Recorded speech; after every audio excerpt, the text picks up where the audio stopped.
Assalamualaikum students, I hope you all are fine, doing well. Today we are going to read our second chapter, The Wooden Bowl. सबसे पहले हम words to know पढ़ेंगे. Number 1 is chisel, a metal tool used to cut and shape woods.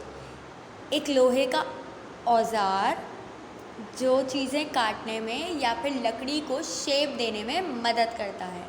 Clumsy, lacking skill और grace. Awkward, clumsy कहते हैं अजीब से look को, यानी बिखरा हुआ. कंप्लेन, टू से और to say you are unhappy about something, किसी भी चीज़ के बारे में शिकायत करना. Couple, to people who are married, couple कहते हैं दो लोगों को जो शादीशुदा हों. Earned, received money for work done, मेहनत करके पैसे कमाना.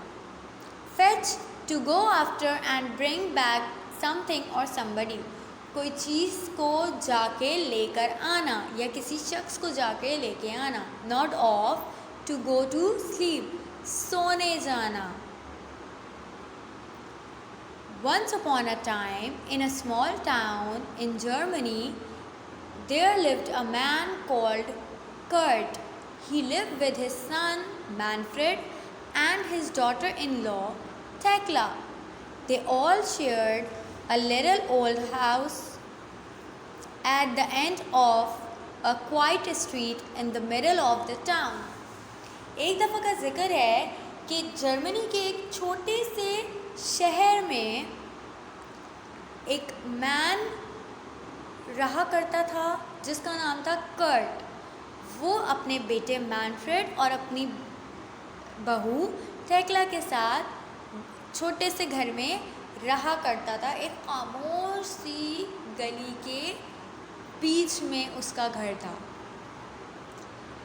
Manfred was a carpenter and spent all his time in a workshop next to the house. He had learned carpentry from his father, who had been a famous carpenter in his days. Kurt had taught his son well, and the son earned a good living. He made furniture for the people of the town, and from time to time he did some carving.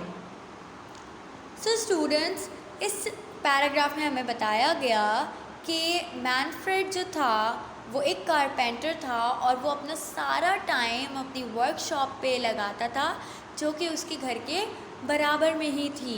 उसने अपनी carpentry अपने father से सीखी जो एक बहुत famous carpenter थे जिनका नाम कर्ट था. और कर्ट ने ही अपने बेटे को यानी मैनफ्रेड को बहुत अच्छे से कारपेंट्री वर्क सिखाया और उनका बेटा अब अच्छी ज़िंदगी गुजार रहा है और अच्छे पैसे कमा रहा है. वो फर्नीचर बनाया करता था उस शहर के लोगों का जिस शहर में वो रहता था. और कुछ कार्विंग मीन्स के फर्नीचर को आगे पीछे भी करता था. मतलब जैसे हमारे पुराने फर्नीचर होते हैं तो हम अगर उन्हें रिपेयर करवाने जाएं तो वो काम करता था. The young couple, Manfred and Tekla, had a son called Wilhelm. The boy liked to sit in the workshop and watch his father as he grew older. वो जो यंग कपल था मैनफ्रेड और टेक्ला का, उनका एक बेटा था जिसका नाम था विलहेल्म. और विलहेल्म को बहुत पसंद था कि वो अपने फादर की वर्कशॉप पे बैठे और उनका काम देखे जैसे जैसे वो बड़ा हो रहा था.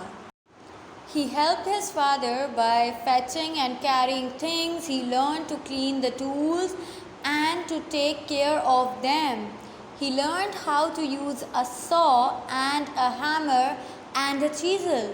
And his grandfather taught him to carve wood into wonderful shapes. अच्छा, वो जो उनका छोटा सा बेटा था वो बहुत सारी चीज़ें सीख रहा था अपने फादर से कि जैसे कि उनको चीज़ें ला के देना और चीज़ों को, टूल्स को, जो औजार हुआ करते थे उन्हें साफ़ करना, उन्हें सही तरीके से रखना. और उसको आरी भी इस्तेमाल करना आ गई थी, उसे हैमर भी इस्तेमाल करना आ गया था, डिफरेंट डिफरेंट टूल्स जो हैं वो ऑपरेट करना आ गए थे।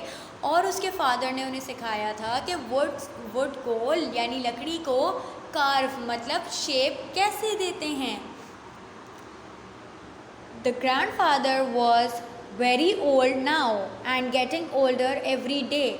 He was not very strong, his eyes were dim and he could not see well. Sometimes his hands shook and sometimes he sat in a chair and nodded off. उसके grandfather बहुत बूढ़े हो चुके थे, उन्हें सही से दिखाई नहीं देता था और उनकी नज़रें भी कमज़ोर होनी शुरू हो गई थी। बाज़ औक़ात वो बैठे बैठे सो जाते थे और उनके हाथ भी कँपकँपाने लगे थे। In the evening, when they all sat down to dinner at the table, Manfred and Tekla used to get angry with the old grandfather. He was slow and clumsy.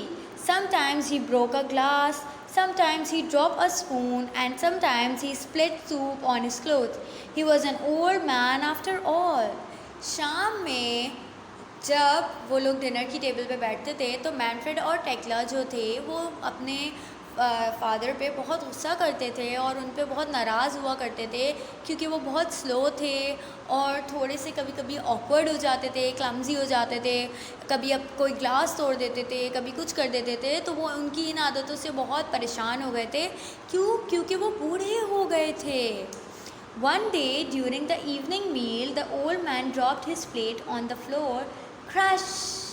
It smashed into 100 tiny pieces and the food fell all over the place.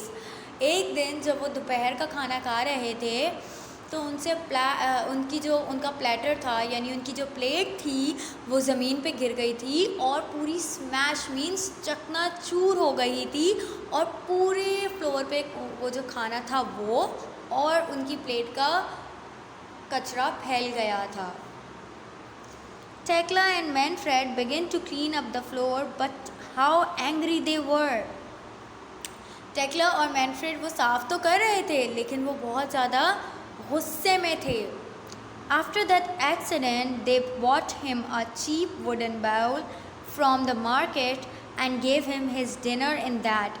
They made the old man sit by himself in the corner of the room to eat his food. उन्होंने क्या किया students, उस accident के बाद जो उनसे bowl जो उनकी प्लेट जो है वो गिर के टूट गई थी, उन्होंने उन्हें एक चीप सा वुडन बाउल जो है वो ला के दे दिया। वुडन किसे कहते हैं, लकड़ी का बाउल जो है उन्होंने उसे ला के दे दिया, अपने फादर को ला के दे दिया और एक कोने में घर के बिठा दिया कि वो अपना खाना वहीं खाएं। The old man was sad, he kept quiet and did not complain. वो जो ओल्ड मैन था वो खामोशी से बैठा रहा, उसने कोई कंप्लेन नहीं की और वो अपना चुपचाप खाना उसी में खाते रहे। One evening, not long afterwards, Tekla and Manfred had finished work for the day and were preparing the evening meal. When the meal was ready, they called for Wilhelm. They looked in his room, but he was not there. Where could that boy be? asked Tekla. अच्छा, एक शाम की बात है कि वो लोग जो हैं वो खाना वगैरह बना रहे थे और खाना बना के जैसे ही फारिग हुए अपने काम वगैरह से तो वो खाने की तरफ आए।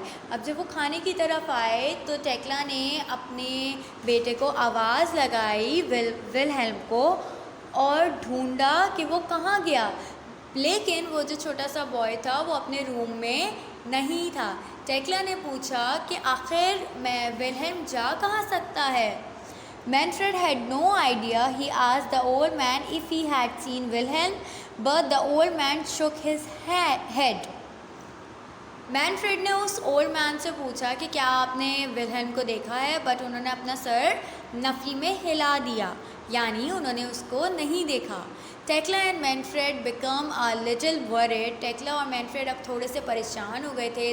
दे looked out on the street but the Wilhelm was not there. Then they saw a light in the workshop. They went to look. उन्होंने पूरी स्ट्रीट्स में गलियों में देख लिया और परेशान होना शुरू हो गए कि पता नहीं उनका बेटा कहाँ चला गया। फिर उन्होंने देखा कि वर्कशॉप में उनकी लाइट ऑन है। जब वो वर्कशॉप के अंदर गए और उन्होंने देखा तो वो क्या देखते हैं, They stepped into the workshop and found their son sitting on the floor. He was cutting a small block of wood and working as hard as he could. Ah, there you are, said Tekla. What are you making, son? Asked Manfred. Wilhelm put down the block of wood and the chisel. He looked up at his parents. I am making a wooden bowl for you to eat from when you are old, replied the boy. The parents looked at each other. Their eyes filled with tears. Come, dinner is ready, said the Tekla softly, and she put her arms around her son, and the three of them went back to the house. After this, Tekla and Manfred always asked the old grandfather to sit with them at table. So students, आपने देखा कि वो जो little boy था उसने क्या किया, वो वहाँ अपनी फादर की वर्कशॉप पे गया और उसने एक छोटा सा बाउल बनाना शुरू कर दिया। जब उसकी मदर ने उसे पूछा कि तुम यहाँ क्या कर रहे हो, तो उसने उन्हें बोला कि मैं आप लोगों के लिए एक वुडन बाउल बना रहा हूँ ताकि जब आप लोग बूढ़े हो जाएं तो मैं भी आपको उसी में खाना दूँ। वो दोनों आपस में एक दूसरे को देखते हैं और फिर उसे हक करके बोलते हैं कि चलो खाना खाते हैं। उनकी आंखों में आंसू आ जाते हैं और वो बहुत उदास हो जाते हैं। इसके बाद, इस वाक़ये के बाद वो हमेशा टेक्ला और मैनफ्रेड अपने वो जो ग्रैंडफादर थे विलहेम के, उनका ख़याल रखते हैं और हमेशा उन्हें खाने की टेबल पे ही लाके खाना देते हैं। यानी इस चैप्टर का मकसद क्या हुआ स्टूडेंट्स, कि हमें अपने बड़ों के साथ गलत नहीं करना चाहिए। जो हम अपने बड़ों के साथ करते हैं वही हमारे छोटे देख के हमारे साथ करेंगे। तो हमें हमेशा अपने दादा दादी, नाना नानी या फिर मम्मा पापा का ख़याल रखना चाहिए। एम आई राइट?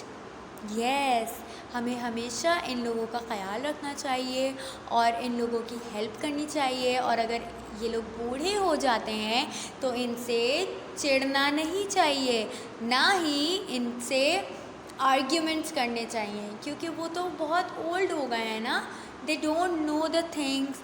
तो इसलिए हमें उनसे प्यार प्यार से बात करनी चाहिए और उनके साथ मिसबिहेव तो बिल्कुल भी नहीं करना चाहिए, क्योंकि हम अगर मिसबिहेव करेंगे तो हमारे साथ हमारे छोटे बहन भाई भी इसी तरह से करेंगे। एंड देन सेकेंडली अल्लाह ताला भी हमसे नाराज़ हो जाएंगे। जी स्टूडेंट्स, तो होपफुली आपको ये समझ आ गया होगा। And now we are going to do some of the work which is related to this chapter in the next video. Till then, take care. Allah Hafiz.